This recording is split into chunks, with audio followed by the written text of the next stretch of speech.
It's dark outside, but it's light in here. Chanuka, Chanuka's Chanuka Sameach! Happy Chanuka! It is the eighth night of Chanuka. Zos Chanuka. This is it, the final night of Chanuka, and we have had a great Chanuka, enjoying and learning together. We've learned about the Chanuka story as recorded in Al Anisim that we say in davening and in benching.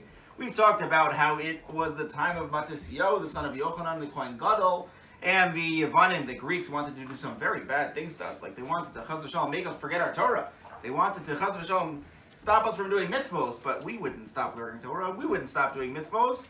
And Hashem, b'rachamecha harabim, in your great mercy and compassion, you were there to save us. And when we describe the victory over the Yevanim later in Al Anisim, we describe it as Giborim biyad chalashim.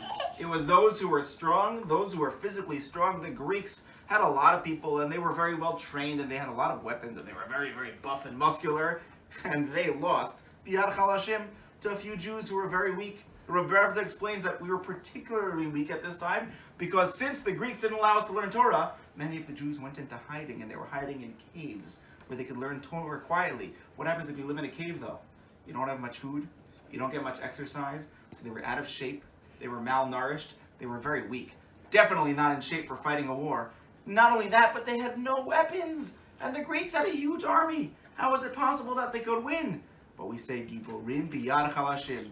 It was those who were physically strong in the hands of those who seemed weak. But of course, we're strongest of all because we had Hashem with us. And Rebbe quotes a pasuk from Yoel, Perek Dalid, pasuk Yud, when Yoel, the great Navi, is teaching us about what's going to happen in the end of days when Mashiach comes, and there's going to be a big war, but Mashiach will be there to lead us into the war, and Hashem will make sure we win. And Yoel says, Kotu itechem lacharavos. You're not going to have enough weapons to fight against all these other great nations, but you're going to take your sickles that you use for cutting down wheat, and you're going to shape them into knives. And you're going to take your pruning tools that you use to cut grapes down from the vine, and you're going to make them into spears. You're going to be way under weapon, but don't worry. Hachalash yomar, gibor ani.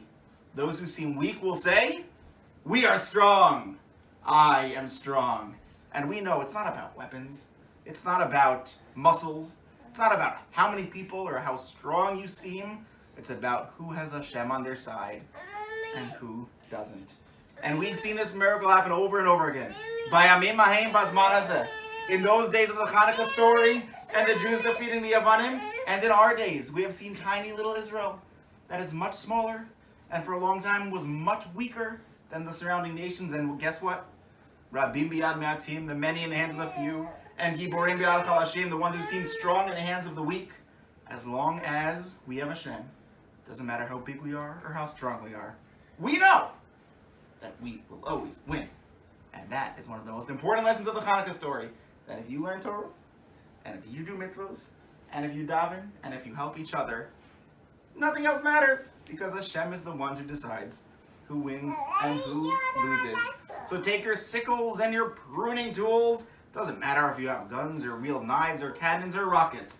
When you have Hashem on your side, then you are on the right side. Chanuka Sameach, everybody! Afreilich Chanuka! Alichtige Chanuka! Enjoy your last day of Chanuka. It's been so fun to learn together. And God willing, in Eretz Hashem next year, the Shana Haba, Yerushalayim, in the base of Mikdash, the real menorah. We will see you there. We will see you there.